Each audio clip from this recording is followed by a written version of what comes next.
Well, listeners, we're gonna open the lines and ask you to come up and share your views with us. Myself and Harry, we are here. You can ask questions. You can come up at this time. So let's do that now. In another minute, let's do that. Okay. All right. So we're opening the lines to your views. You don't get a chance to come up here as often as you would like, but here's your night. Come on, it's Friday.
All right, so I made these comments during our notes last night.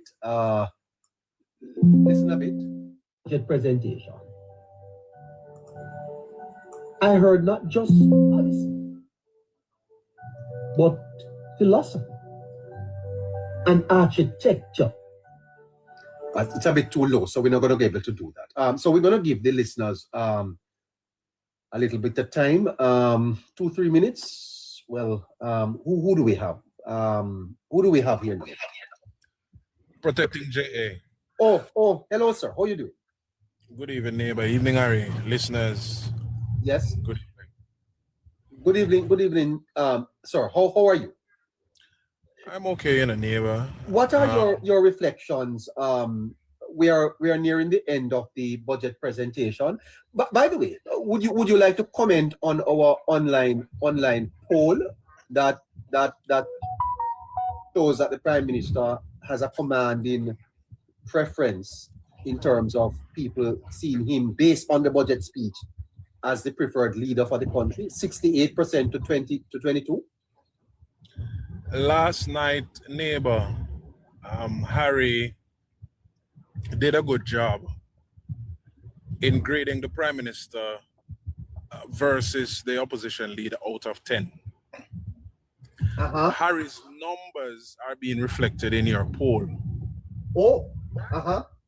And Harry's numbers, even though Harry was a little bit gracious to Mark Golding, Harry's numbers, I think, were reflecting the sentiment of a great deal of Jamaicans. I mean, I even hear comrades saying they're backing the Prime Minister on a few things.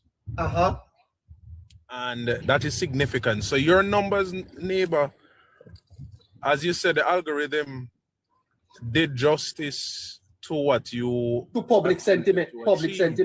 Yes, the algorithm did some justice there. So 100 Jamaicans are polled online, and 68% of them, random people, not don't know them, say the Prime Minister did better, and that they would prefer to have him as their Prime Minister. That is based on the budget presentation. Now, we're not talking about next year, or we're talking about now. Because remember that all polls are snapshots. In time, yes. But I don't think even being unscientific that this is far from your own view. No, it is not far from a majority of Jamaicans' view. You see, neighbor, as I was saying to you a few days ago, even though I used some very colorful language back in that discussion. Mark Golding missed the mark. He missed the mark. You see, the PMP, they are not reading the room, Jamaica neighbor. They're not. Uh-huh. They are not realizing that Jamaica has indeed moved away from that kind of politics that they practice. Uh-huh. And any sensible organization that is serious about continuing through time Yes. has to take into consideration adaptation of new norms. This is not 1970s, as the Prime Minister told them, left that long in 1970. You know? And the PMP are struggling to move away from that which they deem to be the most important of the cornerstone that established them. And so Mark Golding missed the mark. And whoever wrote his speech, even though I think they relied heavily on the AI, but they're really not paying attention.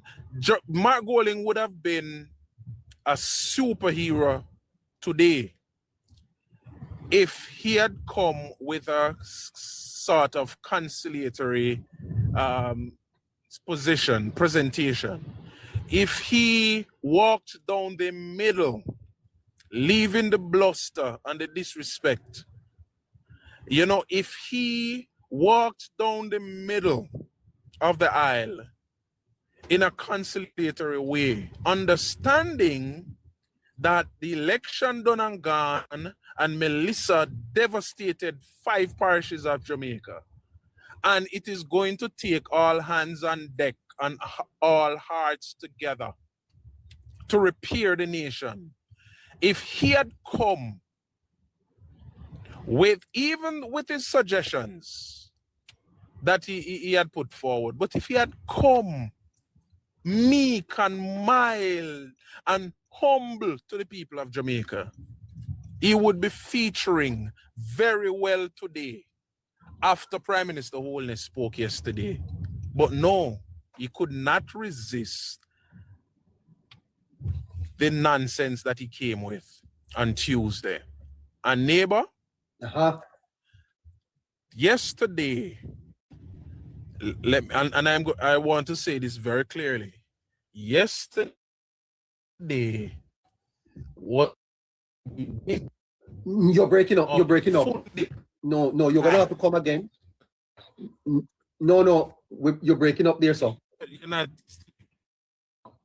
No, not hearing you at all. Okay, I mean, all right. Let's take him out of that bad position and let us see if we can get a chance to hear what he has to say.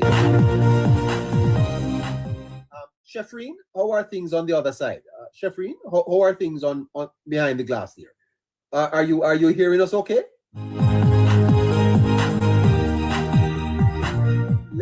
Let me hear from you, Minister of Technology.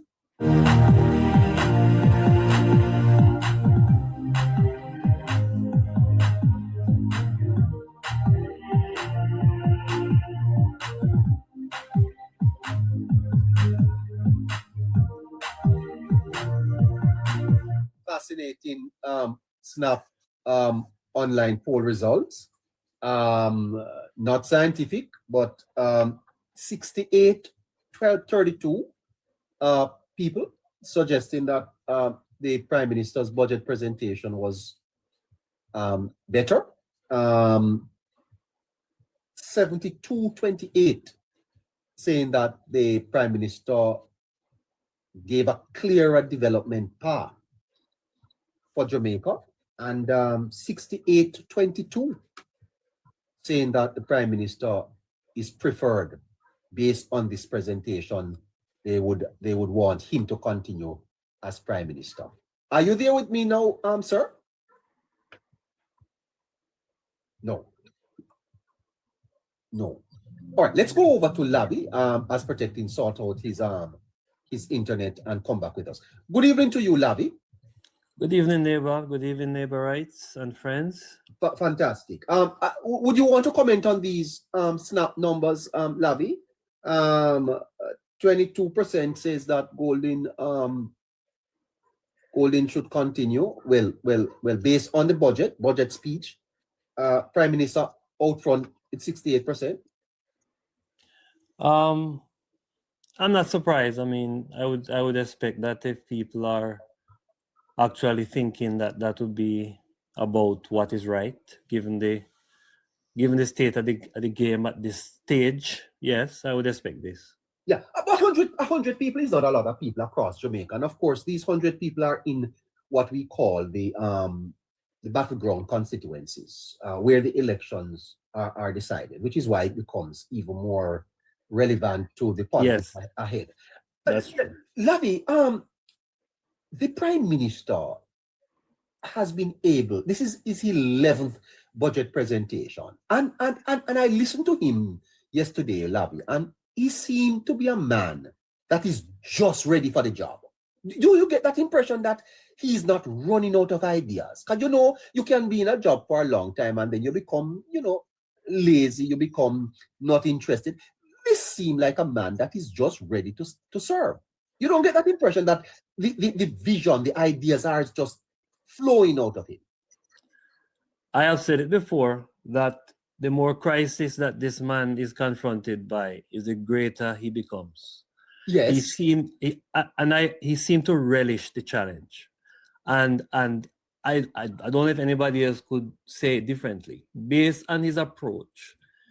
And I have listened how he spoke about the tragedy of Melissa, but he has never ceased to talk about the opportunity that it presents. Yes. And when a person approach challenges in that way, when they acknowledge what has happened, but they never lose sight of the opportunity that has presented itself, those persons are always visionaries who are never afraid of challenges, because they always feel as if every situation holds within it its own share of opportunity and power.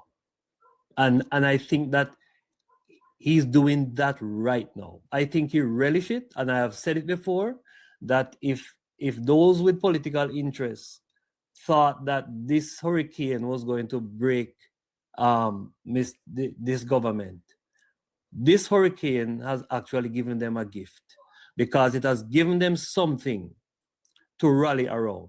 Now you think about this, neighbor. This government has been through a pandemic, which no other government in our country has ever been through one. We came out of it looking great. Then Beryl hit. Just imagine that we never have a crisis going into the next couple of years. There is a strong possibility that the government could start to suffer from boredom and complacency, because they don't have anything that is challenging them. And I think that this government has shown that it seems as if when things are when they are confronted by the shocks that come, whether from within or without, they rise to the occasion with relish. They don't seem to be flustered. Things might not move as quickly as we would have wanted, especially during an emergency like Melissa. But I find that this government seems to relish the opportunity to face challenges. Yes. Yes, and that is why you can see when I sat and listened to the Prime Minister laying out the infrastructural development that is going to happen in Jamaica. I'm telling you, neighbor, like I don't know, I couldn't describe how I felt. I was so proud of my country. I was so proud of my government, that here we are turning a crisis into greatness. Because I think, based on what I heard about 5 urban centers that is coming. I heard about 7 bypasses that is coming, and I'm sure some highway probably in there too. I heard of development happening in places like Hanover that has been neglected for so long and has been behind many of the parishes. I'm telling you, and the Prime Minister has put a date on it.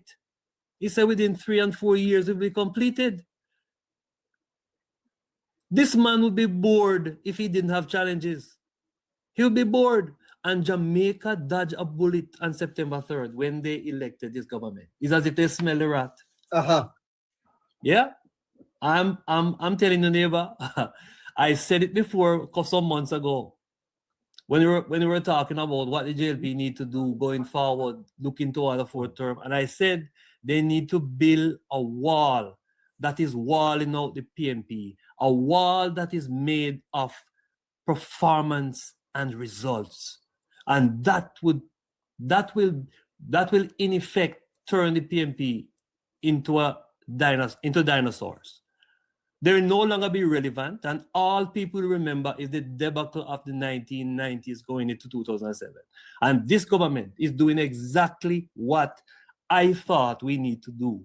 And in the years and the months to come, you're going to see the relevance of the opposition. It's gonna become less and less a factor. As a matter of fact, at some point, we're gonna have to start to worry about our democracy if we don't have a viable opposition. True. Yeah. You're back there, protecting? Yes, neighbor, I think so. If you're hearing me clearly, I'm back. Okay. No, I'm looking at our gauging of opinions online. Protecting. And the fact of the matter is that here you have a government in its 11th year, and the government seems to be mellowing with time and with age. It speaks a lot about the government's performance, but it also speaks to the ineptness of the opposition. Is that not true? It is true. If you can allow me 30 seconds to complete the point I was making earlier. Uh-huh. That yesterday was the beginning of the plunge, the nosedive of the PNP. The one chance the PNP had to turn back the mellowing of the JLP and Andrew Holness was on September 3rd. And they missed that chance. And they knew they threw everything at it, neighbor. They banked on it. And they knew that was the only chance. No, there's nothing new happening here in a neighbor. The Jamaica Labour Party have always been a party of ideas and visions and innovations. All its leaders, all its members. Because the Jamaica Labour Party could always pride itself that it draws members who leads the party and represent the party from industries. From the inception, Buster believes say transport should have been led by a man who run bus. And agriculture should have been led by a man who plant crop. So they pull from industries to represent the party. And we always get the benefit of that, neighbor. We have always gotten the benefit of that. I don't know if you see the wisdom in that kind of approach. No. The PNP, they're going to, the party itself, they're going to frazzle out. They're going to die a natural death politically because there's no space for them to shine. Remember in a neighbor, I think they used up all their ammunition already, you know. They started with Andrew's house. Now the house gone through the window. Them try to pin on corruption upon him, try to manufacture some corruption. That no work. Tell me, what else is there? They can't use crime again, which used to be the biggest political football for both sides. They can't use the economy again, which used to be a political football. What is there for them to... Okay, they were using healthcare. Before this term done, healthcare will be virtually fixed. But it does speak to a positive for Jamaica, though, you know, because we're not complaining that the opposition should be better. But it is of note protecting that, and I think, though, you know, that in terms of consequential, that the country probably is just at a point where it has a leader that it has just searched for such a long time. Yes. And we just have to be very satisfied and accept that we are at that point, that inflection point in our history. And we should be grateful for it. And that's how this thing should be messaged, neighbor. And that's the reason why you see I stick to one kind of messaging, because we need to, just as how the PMP repeated poverty so long and so often for 19 years, that it literally became the reality for people. We need to repeat the fact that we have the right leader now that we have searched for so long. Independent Jamaica needed a Buster. Yes. Independent Jamaica needed a Siaga. And independent Jamaica needs a Andrew Holness. You know? And we have to continue. Are we not probably maybe need a recalibration of our thinking though? Because maybe it is not that the opposition is so bad, but probably the government is just so good. The opposition is bad. They're bad. Yes, they are bad. When you have a group of people who have consistently, every time they take office, run down the Jamaican economy, they are bad. Yeah. They are. And there should be no excuse made for them.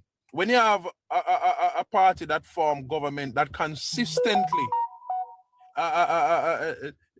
diminishes the value of Jamaicans, the standard of living reduces to naught, this group of people, they are bad. And we need to say it and say it boldly. They are bad.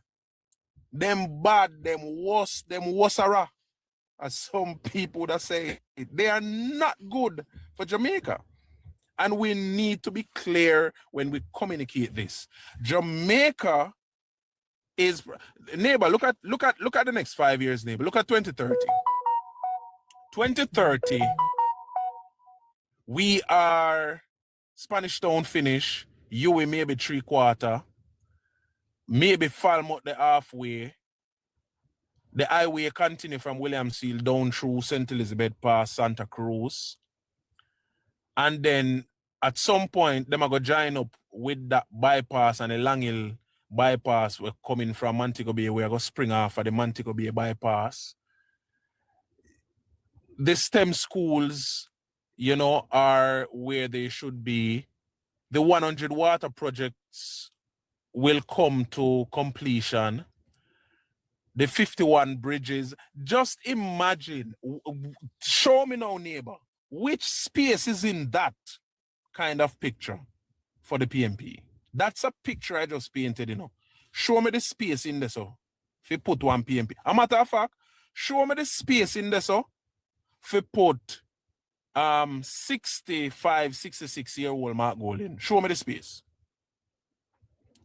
There's no space in that picture for 66-year-old Mark Golding. There's no space right there, so for 75-year-old Peter Bunting. And by that the time there, the Ras frazzle out and get frustrated and him not interested again. Yeah. Do you think that because the ideological divide of both parties is kind of what has kind of caused the polarization of the politics? And I see an attempt by the opposition leader to kind of lean back to the ideological PNP of the past. Do you think it's a recognition that Jamaica is not in that type of ideological mood anymore, that Yes. their aspirations are tied to their own economic development and progress, and therefore he wants to shift the politics? You think that is what is happening here? That is the intention of the entire PMP, and I know that to be true. I know of the meetings held. I know of the discussions in some of those meetings, so I know that to be true. So it's a divide. They want a divide. They Yes. see their existence in a Dividing political the divide. country. Yes. No, what they are meeting upon, and trust me, neighbor, they know how to plan this and they have planned it perfectly. But the problem is, when the plan is to go into effect, they are meeting upon people who are not willing to go down that road. And that is where I am happy that our democracy is finally maturing. It has not just healed from the ills of the PMP and the wounds that the PMP has inflicted upon it, but it is maturing while the last segment of it is healing. Now, when it is very easy for you to identify the divide. Now, they continue to repeat 402,000 because they want Jamaica and the world to believe that this divide is 402,000 strong. But let me remind those who are listening, the divide is just 375,000 strong because even their very base has diminished. They could manage in the last election to appeal to some of those who walked away from them to come back and vote for them by remuneration for the vote. I do not believe that going forward, they will be able to afford this because it was very expensive for them in the last election. Nobody need not take no chat. People were saying to them, listen, if you want, we vote back for you, 100 grand, you know. Yeah. It is very expensive. So what we're finding is, yes, the divide is pronounced, neighbor. But that divide cannot derail Jamaica's progress again because the divide is of a number that is much smaller than what it used to be that they could rely on, if I might put it that way. Yeah, it's largely psychological, and I think it's important for us to point these things out to the nation. It's very important. Yeah, because when you listen to Golden's speech, you get the sense that there's not much that they can criticize or can disagree on. But then you have to get your supporters to understand that you have a different kind of vision, but that vision doesn't fit into the general direction that the country is going now. I don't know if I'm making any sense, but are you there, sir? It doesn't. Yeah. Okay, hold on there for me. It doesn't fit in to the direction. Yeah, hold on, sir. Let me get back up to Harry. So Harry, Harry, coming out of this budget debate, and the presentations that we have, what we are now seeing is that there are clear paths that are emerging going forward into the government's term. There is a sense, Harry, that all of Jamaica or more people in the country is now coming on board and are looking at the Jamaica Labour Party's vision as something that is anti-political and more in the national interest. And I think that's a good thing that is happening. It is more than a good thing compared to where we were, neighbor. The die-heartedness in that level, you're going to rule along a certain party line and so on. And that divided the people and let them be uninterested when it comes down to the political process. Now, I know people will say, but if you look at it doesn't translate to the polls.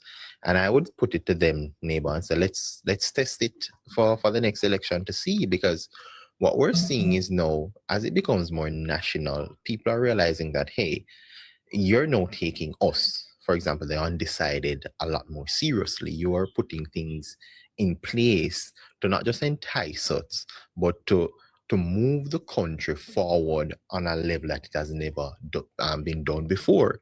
And as such, you can't move the country without the inclusivity of everyone. You can't just do it with a portion of or a section. And that is very compelling for the people, neighbor. In fact, it's an eye-opener. It will attract more people to, even if they don't turn up at the polls in the numbers we may anticipate, they have now shown more interest in the level of governance. And that is what we want to see. That is the only way we'll actually get Jamaica building a good political culture, one that is palatable, one that is of a higher standard, and one in which we can be free in terms of having discussions like this openly, without anybody, drawing lines and arguing, rather than having a comprehensive discussion. So that in itself is shaping the political scene in Jamaica. And I know it took some time to get here, in all honesty, but it is something we have to appreciate and keep on this track as well, because we don't want to lose sight as to what we're trying to achieve, and where we are is very critical. All right, we do need the continuity in this approach. Doesn't matter who's in government. This is the approach we want to see, keep cultivating and keep going forward. Fantastic. Lavi, Yes, neighbor, I'm here. your comment on the mood of the country. I am observing that the country seemed to be less polarized, more nationalistic. Choose Jamaica seems to have broken through. But at the same time, it appears as if the opposition recognizes this and are countering by drawing ideological lines again. When you listen to them about the Cuban doctors and all these things, one would have thought that in this modern age, that a decision like that from a government would be an easy thing to make. But the opposition seem to want to remain in this ideological divide. But that's not the mood of the country. I don't sense that. I don't sense that either, neighbor. As a matter of fact, this week I was having some discussions with some Jamaicans online, and we were Yes. talking about the Cuban issue. And people were pretty much looking at it from a humanitarian point of view. There was nothing political about that from the people I was talking to. People looked Yes. at it and said, you know what? As Jamaicans, if we go to another country to work, we wouldn't want our money to go straight to our government. We wouldn't want to be our passport to be taken away from us, you know? So because of that, and given the fact that we have a unique history of our ancestors being enslaved, my personal view, neighbor, is that both the JLP and the PNP should have been ashamed to have kept this agreement going for this long. That is my personal view. And because it is inhumane, and I'm sure because internationally certain issues weren't being looked at yet. I can see where it didn't hit us as something that we should not be facilitating, because we would want that to happen to our people. So I can give and take there, but if there's any anger, it shouldn't be leveled against the JLP. No, it should be leveled against the fact that we have, as a nation, been doing this for so long. That's where the anger should be. Number two, the Jamaican government didn't stop the program. It is the Cuban government who stopped it. The government of Jamaica is willing to continue the program if the changes are made in those two areas. So it is the Cubans who are doing it.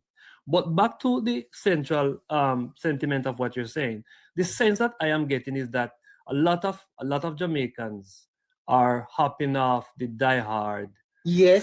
kind of politics, and I think that among some of the reasons is that when they get engaged with people who support the government, people who know the facts, people who know the history, people who are aware of the programs of the government, who can articulate them and show them how those programs are helping those same people. People are starting to realize that they really don't have any factual thing to counteract it. So it comes down to this.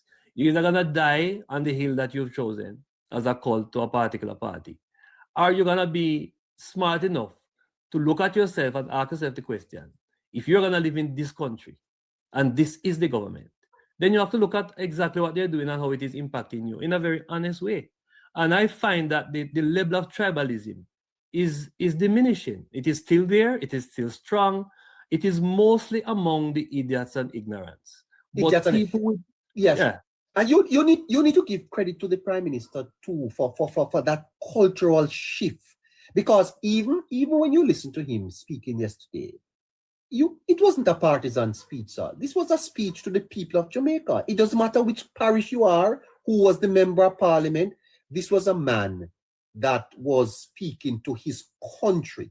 And that is a profound difference, Lavi, because on the other hand, on Tuesday, what you heard was an opposition leader mentioning 400,000 people, mentioning his 28 members of parliament. We hear solid as a rock.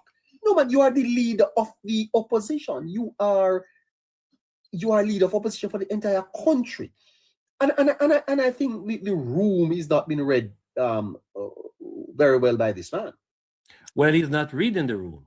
If he was reading the room, he would see. He's not reading the room because at this point, it is not advantageous to him to read the room.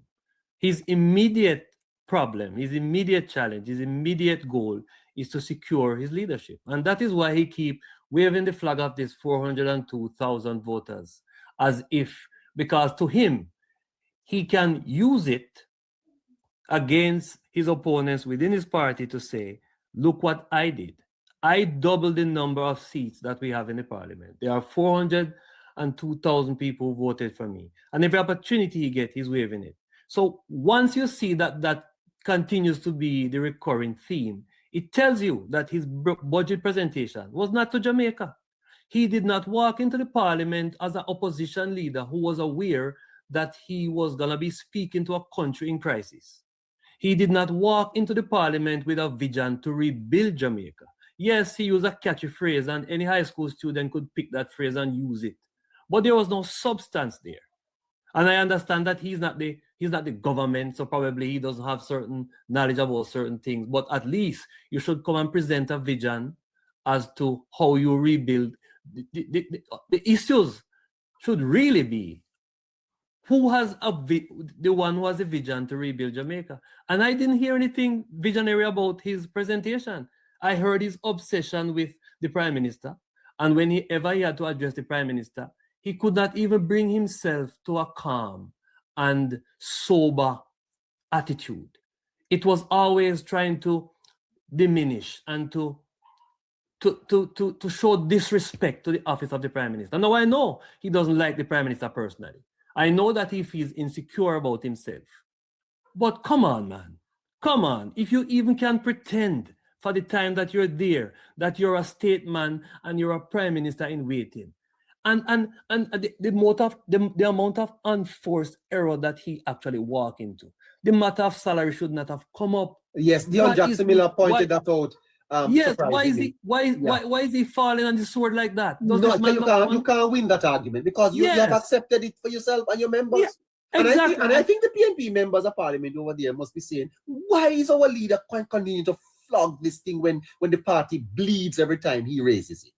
Because he does not like the Prime Minister, and that is why everything for him is fair game. He's not thinking through the issues, and the Prime Minister was giving him a backhand. The Prime Minister didn't even the Prime Minister did not look affected emotionally. Every response the Prime Minister did to him, he did it in a spirit of friendship. I didn't see anything of disrespectful. Even when he gave him the gift that he was given, it was done in good fun and good humor. Smile. Yes, and that is what, when the adult comes into the room and speaks, everybody will forget what the other guy said. Because there's a difference when the adult in the room stand up to speak. Because when the adult stand up to speak, he's not speaking for himself or to himself. He's speaking to whoever is in the room. And his objective is to ensure that those who are in the room are hearing him clearly. And this Prime Minister spoke clearly. Anybody who heard the Prime Minister could understand. And there's one thing I gave the Prime Minister credit for, was to put the Cuban thing along with how they have been criticizing how he has been practicing his diplomacy in this volatile world. Context. Very good And context. he put it in the context of the Cold War and how Yes. how the world was divided, and that the leader and founder of the Jamaica Labour Party said, we are with the West. Fascinating. That's quite an academic study there. And today we still have to say we are with the West, because if we're not with the West, we are not gonna be at our best. All right, that is great. Yes, So, you're very good. You're very good to observe that, sir. I admire that. Hold on there for me, please. Protecting. Are you still there? No, he's not. He's not there at all. Okay. Neighbor. Yeah, I'm here. Let me start with this, and I want all three of you to have a take on this. I've observed, you see, Protecting, that Jamaicans outside of the PNP, and maybe a lot in the PNP,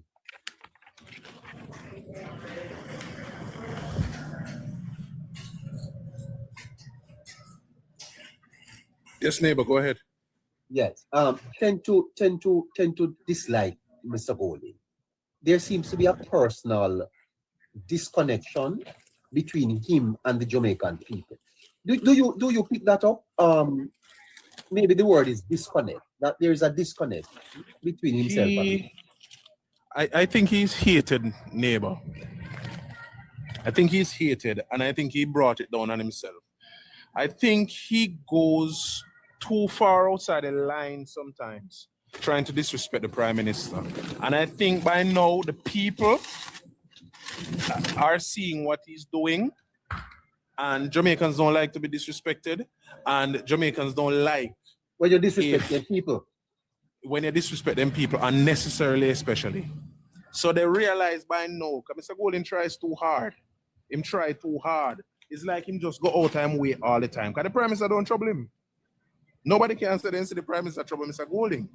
Him just go too hard, figure out time way, and it shows. But this is not a labor right. This is not a labor right thing. I get the sense that a lot of people. It's a Jamaican thing.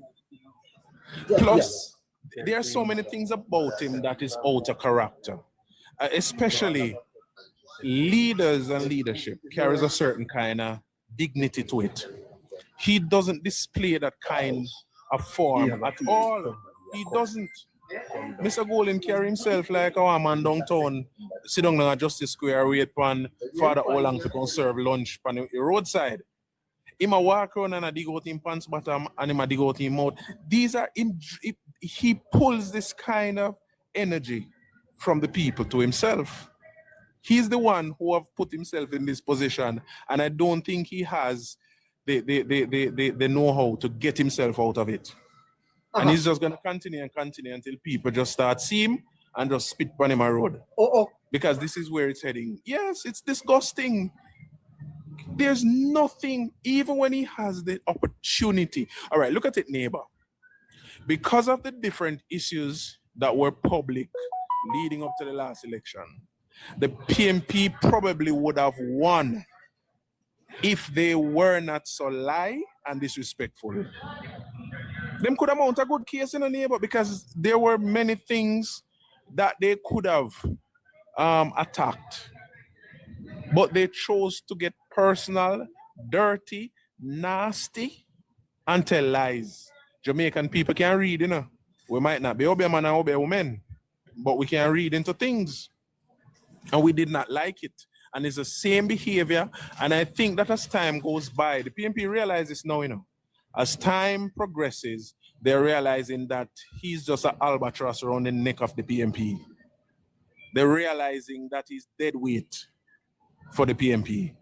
And they're going to get rid of him. They're going to get rid of him. If him not pull off his stunt that they're planning now, to hand over the party to him friend, they might get rid of him. If he go to a vote, if the delegate have nothing to do with the choosing of the leader, they're going to get rid of him because they're planning now to pull off a stunt. Let's see how that one go. Lavi? Is that me? Yeah, man. Yes, same question.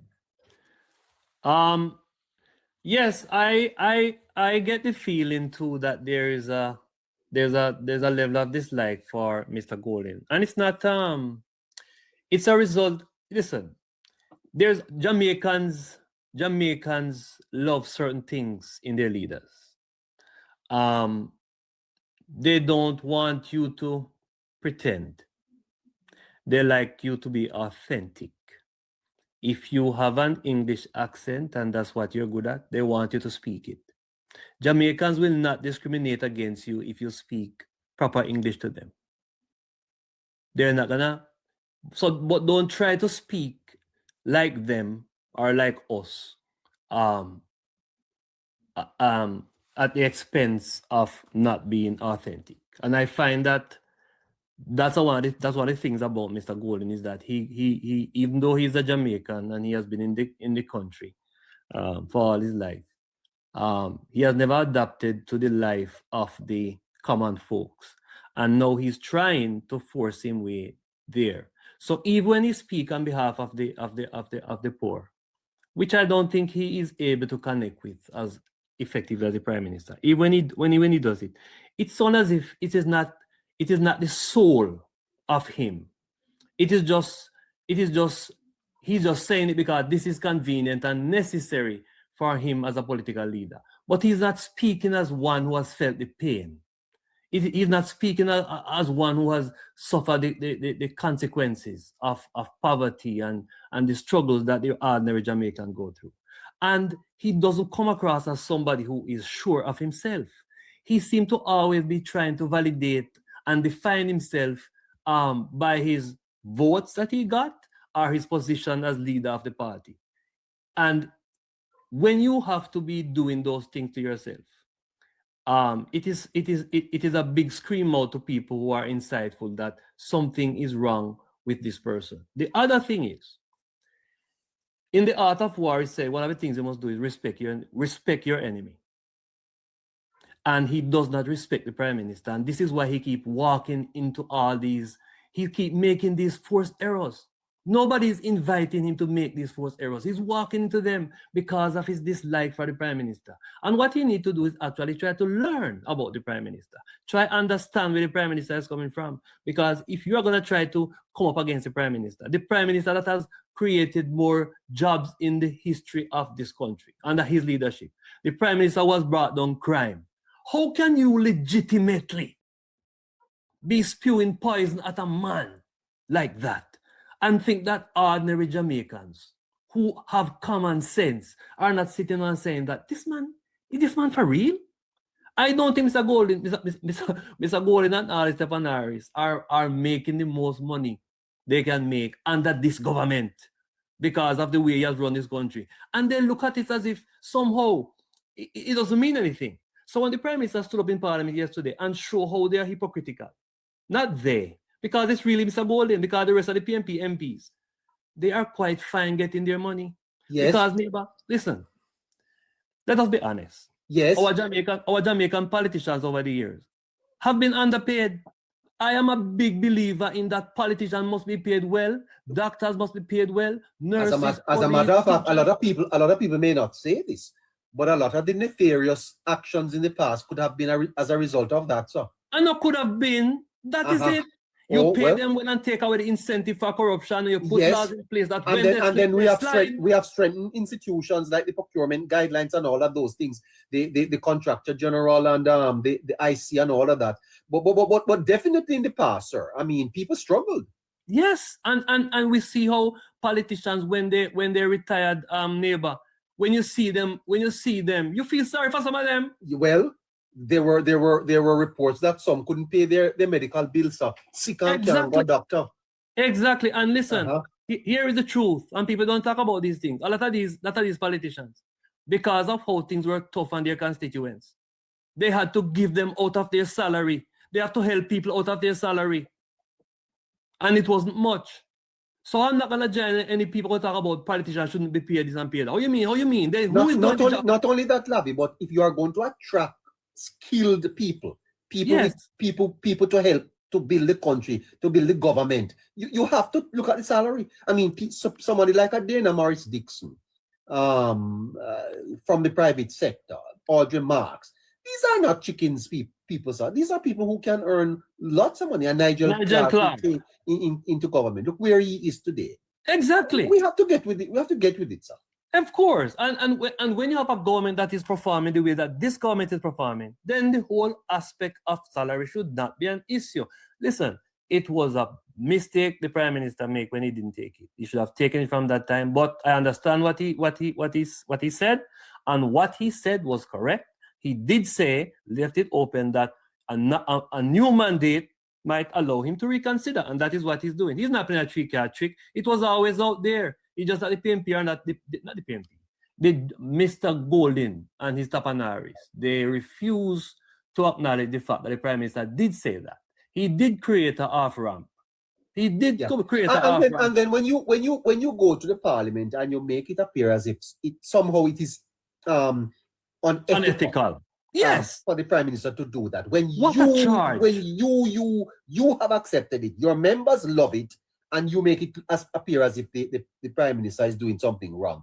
This is the type of imagery that I think Jamaicans are beginning to find distasteful about Yes. the leader, you know, sir. Yes. And I don't know if I'm right. Harry, do you see where I'm going with this? I actually do, neighbor. The thing, and Lavi touched some very critical points as well, where the opposition leader is putting himself and making some unforced errors, neighbor. Like the things that he's let, well, that is getting to him, that is creating him to do these things, right? Is minuscule. Like, you don't need to come out and do certain things, because for one, it is not an easy feat for you to resonate with the mass, because we all don't share the same experiences in life, and especially the fact that you can't change your background and your lineage. You should stick to what is your strength. And I think what Mr. Golding should have actually done, neighbor, is take a book out of the last name Golding from a previous prime minister. He should have looked at what Bruce Golding did and utilize it to the best of his ability. Stick to your strengths, because at no point in time your weaknesses are things you cannot actually change, right? You can't change your background, you can't change the family you were born in. What you can do is embrace those changes, right? Stick to the strengths, come as you are, and put that to the people. Because if we look at Bruce Golding, neighbor, he was a very well-read man. He was very detailed, and he didn't try to change. You never hear Bruce Golding try come and use words like Tapanaris and him and him crew. You don't do those things. You know. Can I share something with you? Can I share something with you, Harry? Go ahead, neighbor. I went into a hardware down in St. Catherine, and when I look, I see a man in a shorts and a little shirt at the cashier. No, Mr. Golding. that is the former prime minister, you know, sir. Neighbor, that is his usual dress code. Yes. When you see him going like Mega Mart and so on. Yeah. And then I went into a little Chinese restaurant, go buy a little fried rice. When I look in there, no, Mr. Golding can't order one fried rice. Sit down and said to myself, good God. You know what's true about that, neighbor? Those things would have been his natural Yes. habits that he has done. Sit down in a little Chinese restaurant with a little plate of fried rice. Yeah. Talking to everybody And- with and- this is the former prime minister. And when you look at it, Yeah. when you look at it, neighbor, those are the things he would have used. While he can't, neighbor, Bruce Golding couldn't go downtown and blend in with the man where the farmer that's pushing the hand cart or the man who sell the clothes. He couldn't. But he could speak at a level where they could understand Yes. without trying to be them. Yes. And I think that is where Mark Golding is missing. And as such, he's losing himself unprovoked. Oh, And you cannot do that. Authenticity in politics, neighbor, is key. And here's why. When you know what you're best at, double down and make it even better. Because you can never, and this is Jamaica, you can never work on your weakness where it cannot be used against you. Yes. Right? I can tell you that for a fact. So, for example, let's use Nigel Clark. Well-spoken, scholarly, all of that. You know how persons get to accept him? When he changed the medium of his message, how he put it across. You didn't see Nigel try to force it. He stick to what he knows. He knows how Yes. to handle the facts. He knows how to bring the information. What he never had initially was the experience in terms of something you have to do over time to speak to the people at the level that he was elevated to, which is Minister of Finance. And as such, he learned. Because I remember his first speech, neighbor. I'm somebody who very well understood what he was saying, but me know the average man stop listening to him from him coming in and answer the first two sentences. Yes. But he learned it, and he didn't change who he is to try and become something that the people will see through it. It's a farce. And as such, that's the worst thing. That is actually political suicide on an individual level for any Yeah. person who is in representational politics. Yeah. And that is where Yeah. Mr. Golding has gotten it wrong. Yeah, and this sense on this over reliance on, I have Pablo. Pablo, I'm coming to you shortly. This over reliance on the PNP base, Harry, in a time when Jamaica is becoming less polarized, when we are less talking about. Listen to me. People are now going to the polls to vote on election day based on their pragmatic reality, what they are experiencing, what they are seeing happening in their country. You cannot survive in Jamaica's politics today if you toe the partisan line, Harry. But you definitely can. And today I got a perfect example of this when I was at work. One of my co-workers, she doesn't speak politics. And because she didn't hear me having any form of discussion regarding the budget debate and so on, she came to me, neighbor, and asked me, how come I don't tell her what happened in the budget debate with the Prime Minister? Tell her to listen Because to she the wants to podcast. Neighbor, somebody will go bed early. I can't Okay, tell her well, we'll start earlier. Caroline, let's start earlier. But what she was saying to me is she Yes. wanted to know what was happening in it because she didn't get the chance to listen to it, right?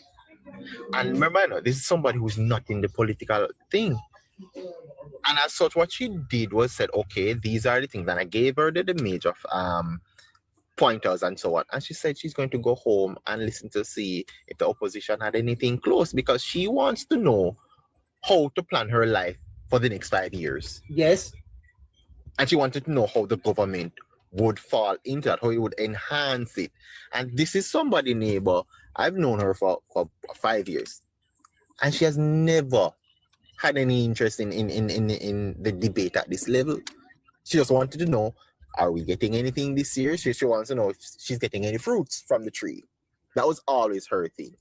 And she's been vested now because what?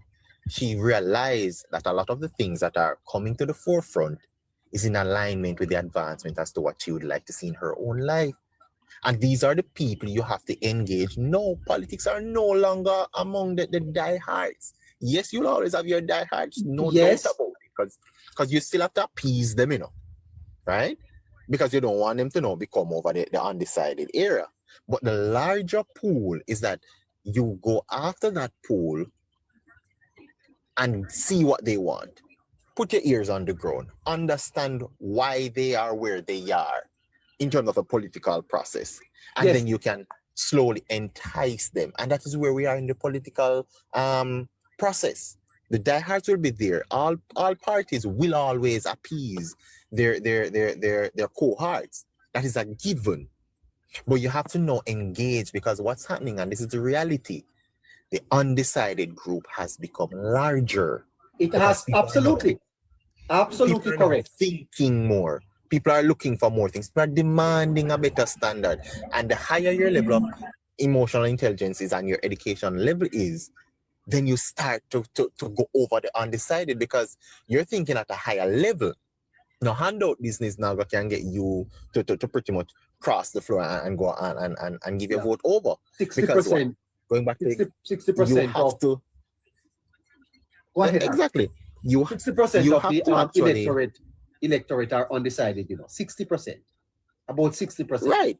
Right.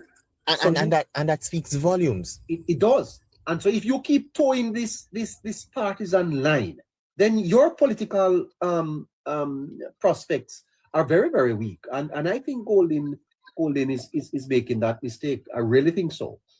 I don't think he's utilizing and I can say this because I have experience with him. I mean, he taught me in university. I don't think he's using the skills of Damian Crawford when it comes on to that, because it's a marketing problem, right? Crawford taught you. Yeah, he taught me marketing and consumer behavior, and he's very well. He's versed. He has realistic examples when he's explaining things to you, even though it strays away from the point a lot of times. Any university student will tell you that. But the thing about it is that Big up yourself there, Mr. Crawford, if you're listening. He says he listens to this program every night. Did you know what Mr. Crawford says, sir, if I tell you? Mr. Crawford said that he doesn't come to the program because if he comes to the program, the numbers are going to going to double. And that's giving publicity to Politics Plus. That's what he said. Well, I'll give him a message, neighbor, and anybody can put it out. We're going to let the number speaks for itself. We're going to get so big that he himself cannot not afford to come resist not to come, especially by now. Remember now, he came on the program twice during the last election. We never invited him. He just said he listens to the program and he came up. And after that, I hear that Mr. Crawford is saying that if he comes over here, he's going to make the program too big. So he's not coming. Neighbor, he's going to come here in off seasons for elections. I'm backing the program for that because we know what it is. Yes, right? But I don't know if it's because he's seen as a challenger for Mr. Bowling. But the truth is, you have to understand that the die-heartedness of politics are older persons, and Jamaica is becoming a more youthful population. Yeah. And the more, if you look at it, they don't subscribe to any party indefinitely, neighbor. Yeah, he's listening to the program. But by the way, Mr. Crawford, the roads in your constituency, sir. Oh my gosh, they are. Well, you just became the member of parliament, so I won't blame you too much for that. But come and chat with us, man, and don't listen. Yeah, but he knows the conditions of the road very well. He has to go to Charlie Mount High School to teach his classes, so he knows. Oh, he's a teacher. He teaches there. He does the math thing that he has always done for a few years now. He has just extended it because he's also the member of parliament and working with the Charlie Mount High School. In fact, his offices, you have to pass his office to get to the school. Well, can't you arrange for him to come here, man? Yeah, you can have a talk to him. Hold on there for me. Good evening to you, Pablo. Hey, Pablo. No, Pablo is not there. Good evening, Daphne Boyd. Good evening to you, sir. No, Daphne Boyd. What about Demar Anderson? Good evening. No. What about my name is Highway down there tonight. Lord Jesus. They're toppers. They're toppers. Jeffrey, they seem to be toppers. They talk about a highway being blocked. And okay, so we are 9 o'clock, and listeners, if you want to come up at this time, then please send us a request, and we'll be able to take you up until 9:30. All right. So going until 9:30. Want to talk to some more of you. Do you have a comment on the Prime Minister's presentation, or what else is on your mind this great Friday evening? Come and share it with us. Who do we have? Okay, let's take some more calls. Our listeners. Scooby, hi sir. Scooby, hi. Yes, neighbor. Hello, man. How you doing? I'm good. I'm just checking in, you know. Well, nice of you, sir. Nice of you to check in. Where are you checking in from? Toronto, Canada. You're in the great Toronto, Canada. Wonderful, wonderful, sir. It's cold there?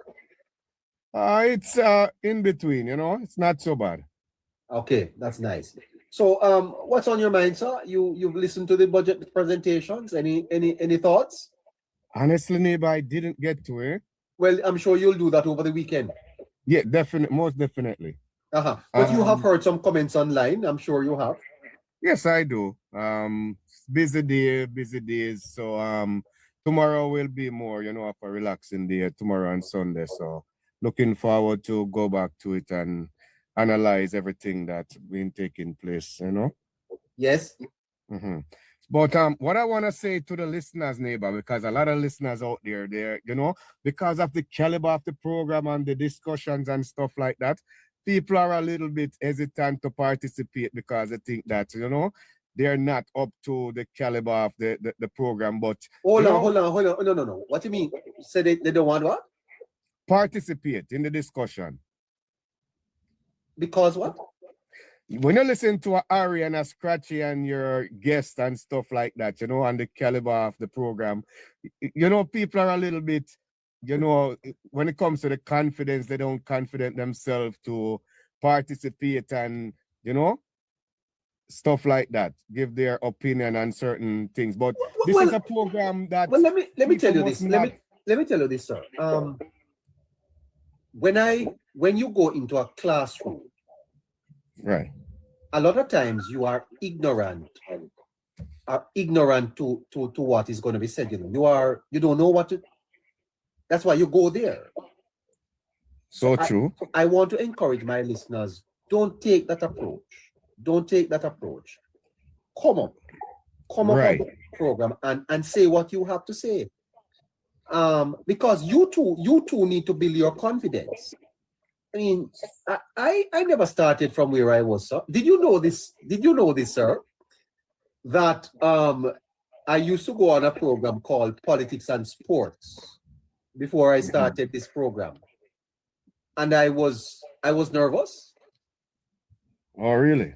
Yes, of course I was nervous, sir. I'm Because, on your caliber, neighbor. you'll be shocked. You'll be shocked. No, sir. I still am nervous. And most evenings before I come on here, I still am nervous. But once you open your mic and you begin to talk, then the nervousness goes. It's natural. It's natural. So It's natural. Even in sports, it's the same thing, Yeah. I used to play soccer, and before you enter the play field, and after the first 5-10 minutes, then And you're adrenaline flowing, eh? Heart Right. beat fast. right. Yes. And Yeah, Harry, Scratchy, Caroline, all of us had to start from somewhere, and look how well they are all doing now. No, listeners, don't do that. Come out on the program. Yeah, so I wanted to emphasize on that some more, neighbor, and encourage them to participate.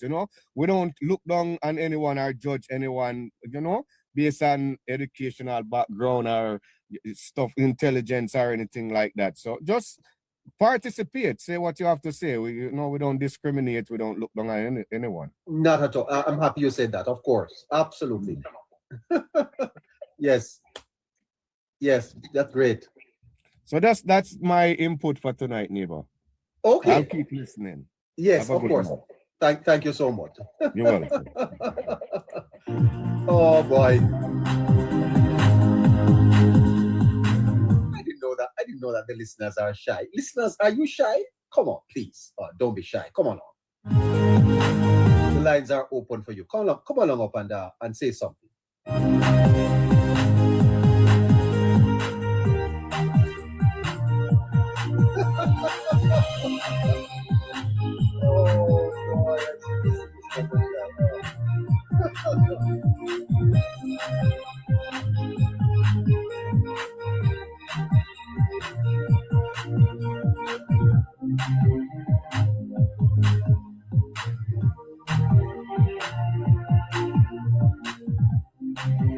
Okay, we don't have anyone else? No one else? Okay, they're shy?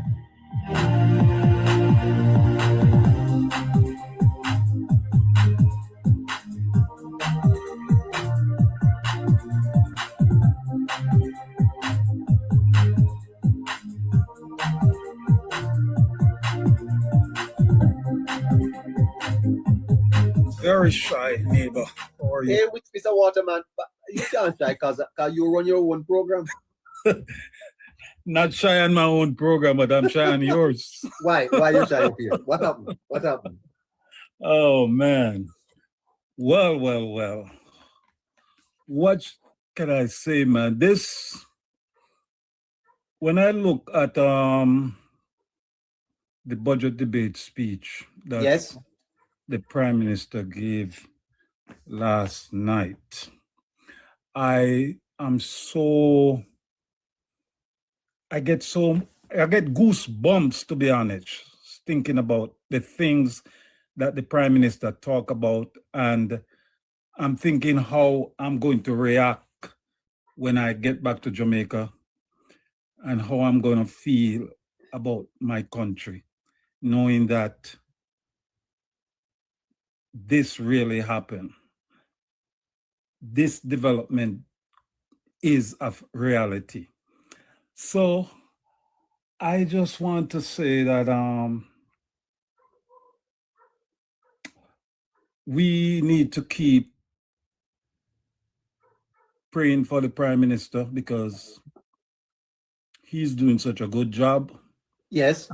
And we also want to we have to counter the misinformation and the tear down mentality that the PNP has. We have to keep doing that, because if we don't, we can't let them overpower us in terms of coming on the media and giving people wrong information about Jamaica. Because if you wasn't paying attention and you was listening to the PNP alone over the past 6 months or so, and you hear the Prime Minister come out last night and speak of all these things that are happening and that are about to happen, you would have been like, but that's not what I know. That's not what you hear. You would feel like... I get the sense though that the party, the Jamaica Labour Party, is now more dominating the media space. Yes. And are gaining a lot of traction.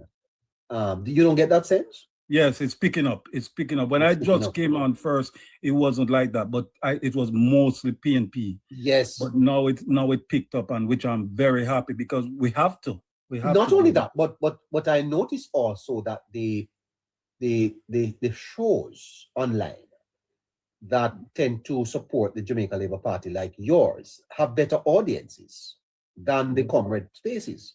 I never see a comrade show with more than 100 people yet, sir. That is true. That is true. Yeah, the JLP they're searching for you get 50 in them space, then get a lot. So and it was not like that at all. No.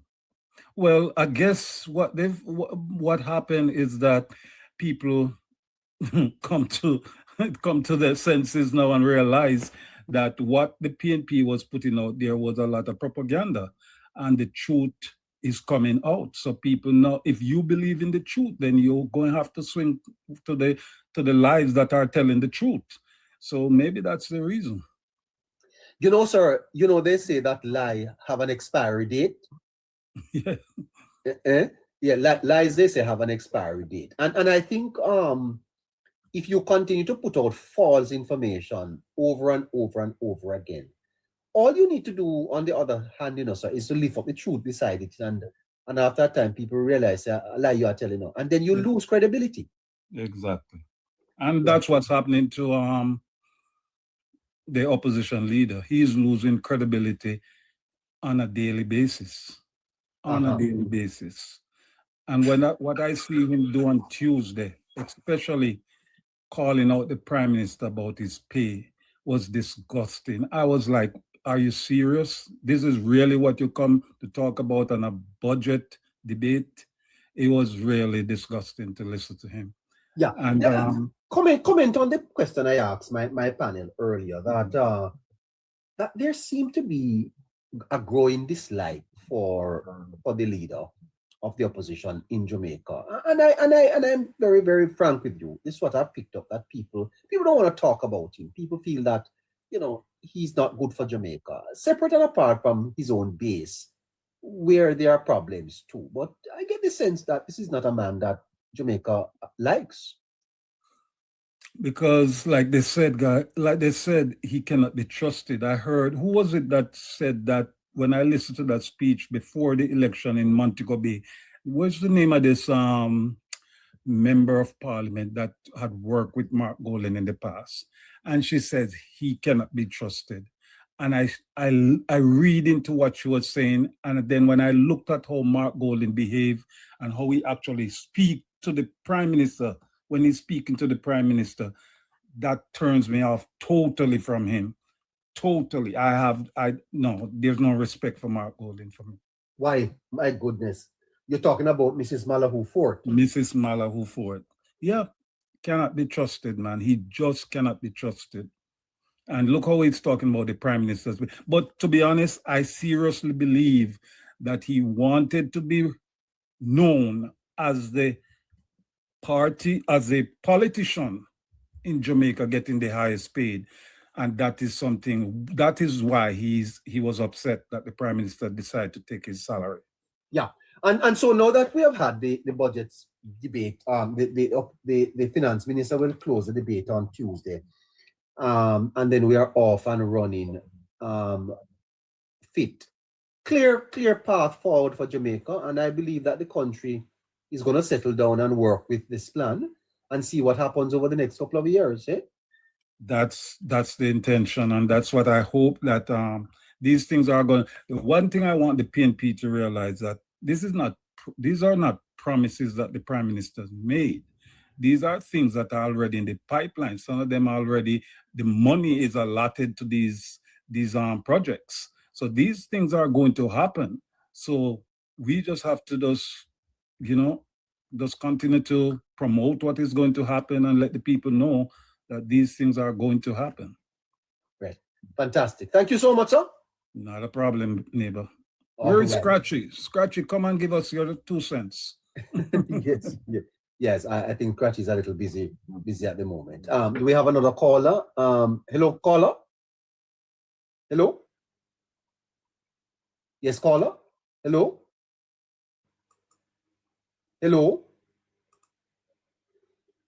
Do we? Hello? Good night. Good night to you, caller. Okay, we don't have anyone else there. Okay.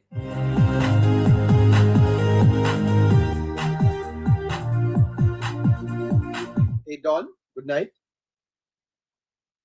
Don, good night. All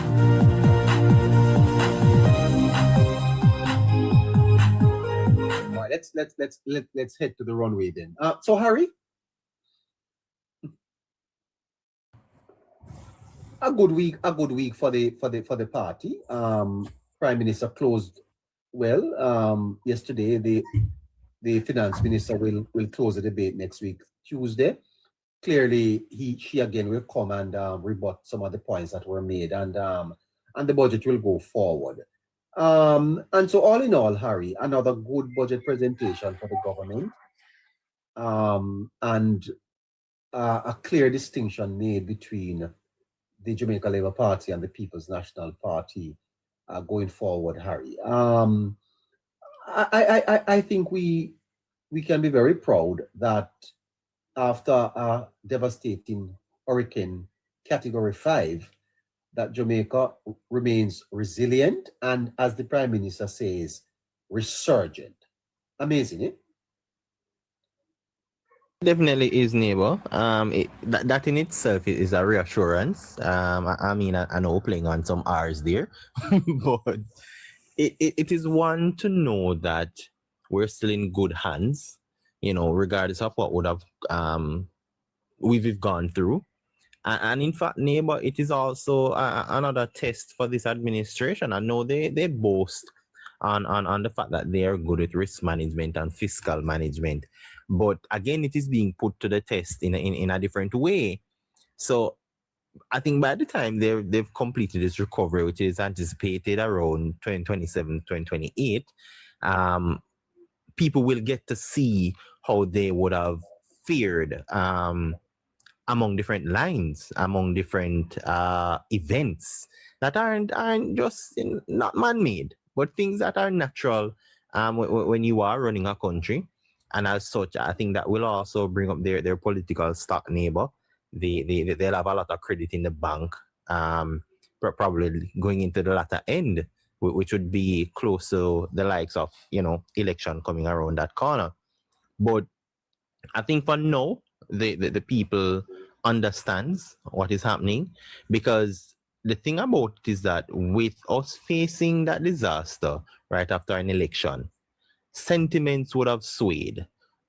Trust would have also been put to the test. And as such, we're seeing where it is being reinforced.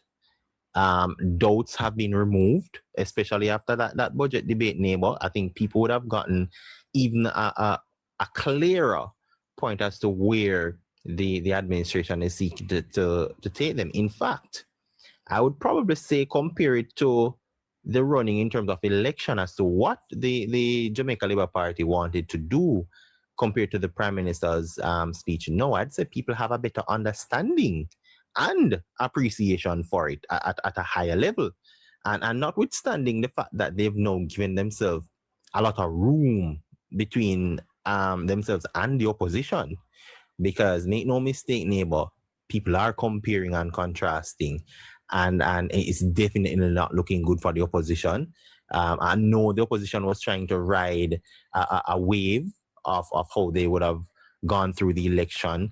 They continued it through the disaster and even after the disaster. But the priorities, and there's a time and place for everything, neighbor, and that is what the administration currently is showing, and that sets them a class above the alternatives. And I know that is worrying for democracy, based on, personally for me, what I would like to see. But this is the reality we have. And I think it is also showing the confidence that the people chose right. And that is key. Fantastic. Lavi, your final thoughts? Well, neighbor, I will say that Jamaica's future is looking great. The Jamaica Labour Party is sealing the deal in the minds of Jamaicans. And within the next 2-3 years, I don't know what any opposition could say and do that would affect the JLP and the government adversely.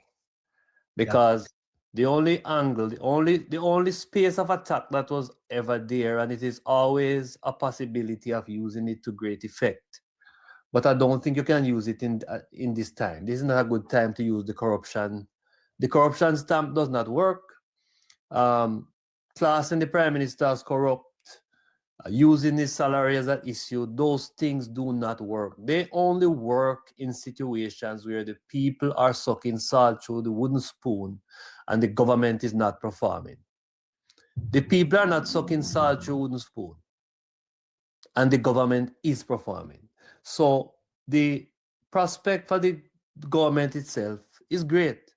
And with this government, if this government is doing well politically, then Jamaica is doing well economically, socially, and all the other allies that you can think of. And I listened yesterday, neighbor, and I can tell you, I had the chills. And I made a video today and I said that I no longer envy the people who were around in the 60s to witness the Jamaica Labour Party laying the foundation for Jamaica. Because I am living at a time when the foundation for the modern Jamaica is being laid by Dr. Andrew Michael Holness. And I am proud that I am living in a time when the leader of my country is so effective and he is a man from my generation.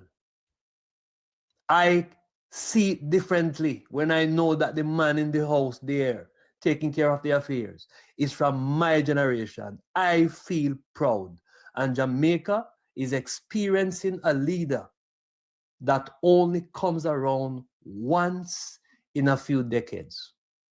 And we need to take care of this man. We need to support this man and protect this man. When people try to attack this man, we need to build a wall of defense around this man and his family. Because this family, like no other family in politics, is sacrificing. Because it is not just Andrew who is in politics. His wife is there. And when the entire family has now become a part of the government, in the sense that they are feeling the effects of the politics. They are being attacked here, there, and everywhere. So I feel good tonight.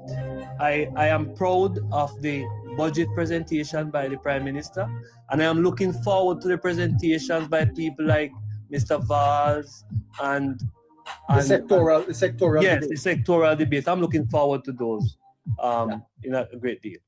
Okay. Thank you so much, Lavi. No worries.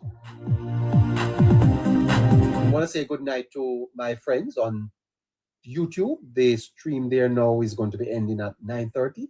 So thank you so much for joining us. Of course, for the Hello Neighbor podcast. And we hope that you'll join us again next week, Monday at 6 o'clock for the Hello Neighbor podcast. Have a fantastic weekend.